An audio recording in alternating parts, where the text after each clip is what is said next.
seria esta, ¿no? De esas mujeres obsesivas. Sí, seriamente me platicaba sobre eso. Luego te platico. Muy bien, muy bueno el tema. Muy bien. Buenas noches. Sean ustedes bienvenidos a Aquí Entre Amigos.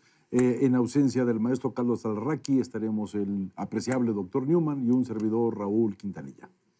Bueno, mi querido doctor, ¿cómo le va? Mi querido Raúl.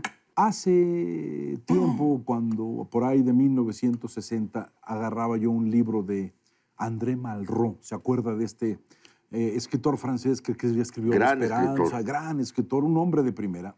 Y él citó algo que creo que bien vale la pena recordar en este momento para empezar nuestra plática. Decía, el siglo XIX fue el siglo de la física. Las grandes ideas seminales de Einstein y todo esto. El siglo XX será el siglo de las matemáticas, o sea, la creación de las matemáticas para la nueva tecnología y todo esto. Y el siglo XXI, decía Malraux, será el siglo del miedo. ¿Por qué le digo esto? Porque tanto se ha hablado en estos últimos días de la palabra odio, que yo empecé a revisar muchas razones específicas de por qué se llega a odiar. Hay razones. El odio es una pasión que se añeja, no es una pasión espontánea. Y creo que es una de las pocas pasiones, o tal vez la única, que tiene razones. Y una de las razones por las cuales se puede llegar a odiar es el miedo.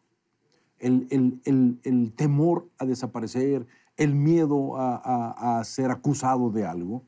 Y quiero recordarle, ¿recuerda usted aquella foto de esta mujer, de esta muchacha de color, como se decía en aquel tiempo, no se decía afroamericano, que iba entrando a una universidad cuidada por la Guardia Nacional, que era la primera estudiante que entraba? Si usted revisa esa expresión, va a haber una expresión de miedo en la muchacha, y cuando ve a los blancos que la están mirando, a pesar de que tengan una mirada dura, ahí también se ve el miedo de esta sociedad blanca, de este miedo que, chocando por temor a desaparecer, las grandes cosas que provoca el miedo, ha llegado otra vez a despertar, porque para mí nunca ha desaparecido. Esas cosas no desaparecen, están en estado latente. Y creo que ese odio, maestro, este miedo volvió a surgir justo en un siglo que pensábamos que iba a ser idílico. No se equivocó Malraux. Es una gran frase, ¿no? Es una gran, bueno, un gran escritor, un gran espléndida tipo. Frase, ¿no? Pero me quedo pensando en lo que dices, o más bien pienso en lo que dices.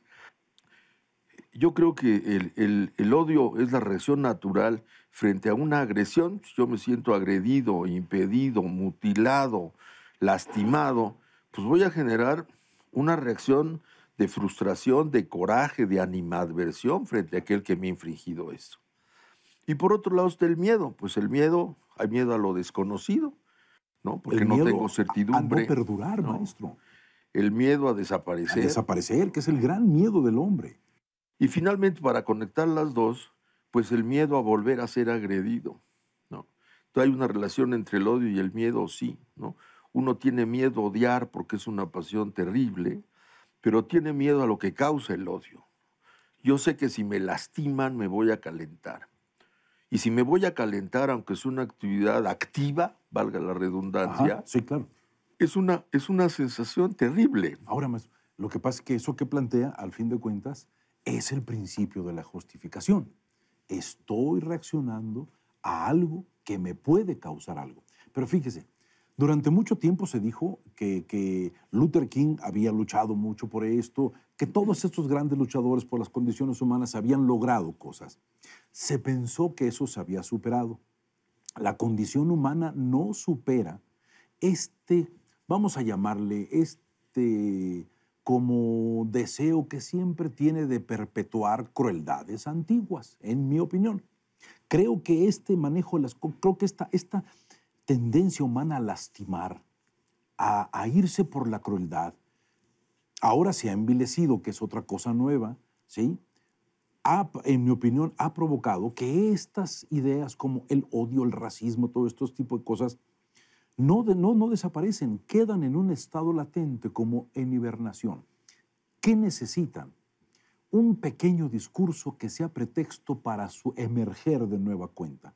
un pequeño discurso que les dé la posibilidad, porque todavía se manejan como sectas.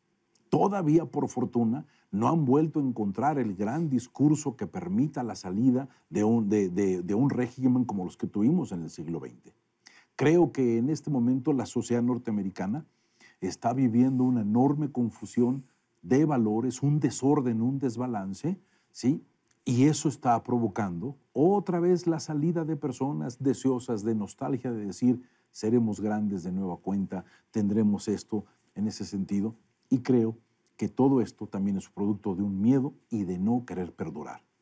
Lo que pasa es que, pues ahora estamos en una época política diferente, cuando es el voto del centro de los Estados Unidos el que prevaleció y llevó al poder al compañero Trump, pues que representa eso, ¿no? Ese perfil.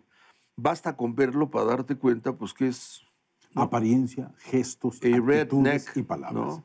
Exactamente. Entonces, pues yo no sé por qué nos sorprendemos, pues genio y figura hasta la sepultura, pues así ha sido y así va a ser. Su pronunciamiento antier, aparte de ser erróneo, ¿no?, se ve que no le tomó llaman buenas clases de ambiguo, historia. maestro. No, pues le hubiera hecho falta una clase de historia norteamericana, pero no podemos invocar eso en ajeno, siendo que nuestros dirigentes también tienen muchas lagunas en materia de historia nacional. No, maestro, No. pues digo, no es equiparable. Entonces, allá hizo que otro dijera lo que no dijo, pero bueno, lo interesante es que frente a los hechos de Barcelona, el pronunciamiento del compañero Trump es, lo que hay que hacer con estos es bañarlos en sangre de cerdo, ¿no? Exactamente.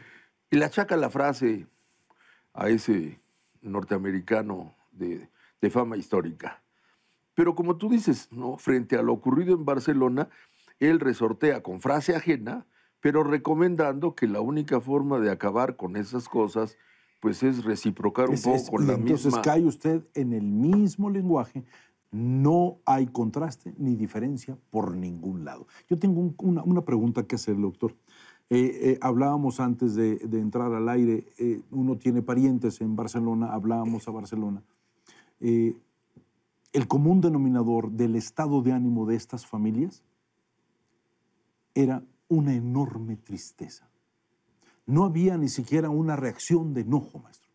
Era una enorme sensación de desolación, de enorme tristeza, que una ciudad que está preparada para lo diverso, que tiene como costumbre acoger a los extranjeros, que tiene, digo, el espíritu de Barcelona es ser como el París del siglo XXI, pues, lo que París era en el siglo XX, ellos ahora. Es realmente lastimoso oír la tristeza de esos seres humanos. Siento que las sociedades civiles viven las consecuencias anímicas, económicas, que la locura de una serie de personas de diferentes generaciones provocan sin asumir la más mínima responsabilidad. Siempre la sociedad civil viene pagando los conflictos que se arman entre clases gobernantes. Yo iría más allá. Yo pienso que acabamos pagándolos todos, ¿no? Si tú eres un hombre rico en una sociedad pobre y circulas por las calles, pues botas en los mismos hoyos en los que circula la gente pobre. De tal manera que hasta el rico vive mal. Si te vas a una ciudad rica donde todo está bien pavimentado, ¿no?, hasta el pobre circula por calles sin hoyos. Hasta el pobre vive bien. Eso, mire, maestro, ese es... cualquier ataque de un lado hacia otro siempre va a buscar pegar en los lugares estables, en los lugares ideales, en los lugares bien balanceados y hasta bellos. Porque si usted arma el caos en una sociedad fuera de balance, esa acción caótica no va a brillar, se va a perder en el mismo contexto. Usted vaya a Venezuela y haga algo y se va a perder dentro del mismo caos. Hay que buscar lugares que son perfectamente planteados como lugares idealizados por nosotros, estar en Barcelona como para llegar y lastimar. ¿Sí? Bueno, si lo que Esa es la quieres es que condición. tu acción tenga rebumbio internacional, pues tienes que hacerlo en un sitio donde aquello se convierte en una noticia rápida, Exactamente. automática ¿Y dónde enorme, se pega? En ¿no? el balance, donde todo está balanceado. Ahora, yo creo que detrás de los hechos de Barcelona, a mí lo que me hace reflexionar más allá de la reprobación de los hechos por sí mismos, es que estamos frente a un problema ya no solamente catalán, ni español, ni europeo, sino mundial, y es estas nuevas formas de terrorismo, ¿no? Lo cual representa un desafío para los sistemas de inteligencia mundial. Porque son elementos que no esperaban. la Esperaban única- lo sofisticado y ahora se van sobre un carro, sobre un Podemos pensar que los sistemas de inteligencia no hacen nada, lo cual tampoco es cierto, ¿no? No, maestro, Porque en Barcelona, España, hay un policía secreto. quién sabe cuántos eventos riesgosos el sistema de inteligencia mundial ha logrado evitar. Precisamente porque no ocurrieron, no sabemos, ¿no? Es como los aviones, cuando un avión se cae, no se cuentan todos los aviones que no se caen. Pero es un reto para el sistema de inteligencia mundial y la inteligencia no podrá contener eficazmente esto mientras no haya realmente un avance para tratar de identificar las preguntas clásicas, ¿no? ¿Quién hace eso? ¿Por qué hace esto? ¿Cuándo? ¿Cómo? Y de esta forma poder prever y en la medida de lo posible evitar. Pero generaciones enteras pensábamos que podíamos haber entregado a las generaciones venideras un mundo que iba a tener idilio, paz y sin fronteras. ¿Y qué nos enfrentamos? Ante un regreso de la historia.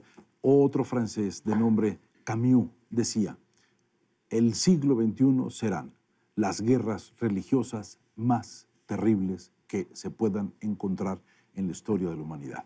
Y eso no era profecía, era simplemente un escritor planteando una posibilidad que empieza a cumplirse. Mi querido doctor, muchas Yo gracias. creo que por no el hay que tiempo. soñar para el futuro porque tenemos pesadillas. No, maestro, ¿no? con solo vivir el Cuando presente, decías, con eso ¿no? tenemos. Pensamos que el futuro iba a ser glorioso, híjole, pues quien así piensa y así pensó se equivocó. Maestro, hasta dijimos Somos- que era el fin de la historia. Somos ¿se seres acuerdan? humanos, ¿no? Y en el ser humano, como en todo animal, habita todo esto. Nos Exacto. guste o no nos guste. Ahí está la realidad. Ojalá Pasen que no ustedes más. buenas noches. Los esperamos la siguiente semana cuando esté de regreso el maestro Carlos Alarraqui. Que les vaya muy bien. Muchas gracias.